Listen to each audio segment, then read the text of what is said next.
Покинуть помещение и вызвать пожарную службу. Сегодня они пришли сами. Спасатели в квартире многодетной семьи Гамильяновых установили пожарные извещатели. И накладно бы было самим ставить.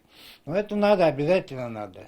Мне кажется, всем надо делать. Тем более сейчас такие опасные и газ, и все, там все может быть. Такие сигналы спасения в Татарстане ставят бесплатно по президентской программе. В прошлом году ветеранам, одиноким пенсионерам, многодетным с 5 детьми. В этом с 3 и детьми-инвалидами. 85 тысяч извещателей появятся в домах татарстанцев. МЧС предупреждает и о мошенниках. Приборы устанавливает только пожарная охрана. Сотрудники МЧС России при проведении любых профилактических мероприятий, в том числе и при установке автономных пожарных извещателей, находятся в форменной одежде, имеют при себе служебное удостоверение и представляются как положено.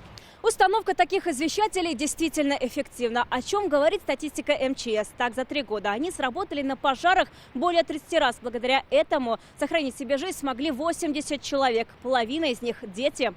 А вот печальный случай – это Дрожжановский район. Неделю назад мужчина-инвалид погиб на пожаре. Как отметили спасатели, в декабре владелец дома отказался от бесплатной установки. Ставить извещатели бесплатно малозащищенным гражданам распорядился Рустам Миниханов и отметил, они доступны любому. Это не такие большие деньги.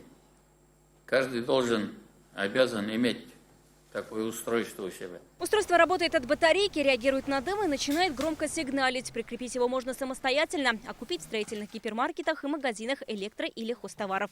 Вероника Ганудинова, Адель Мендубаев, ТНВ, Казань.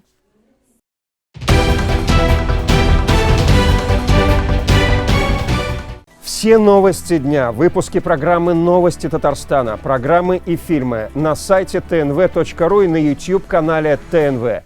Подписывайтесь.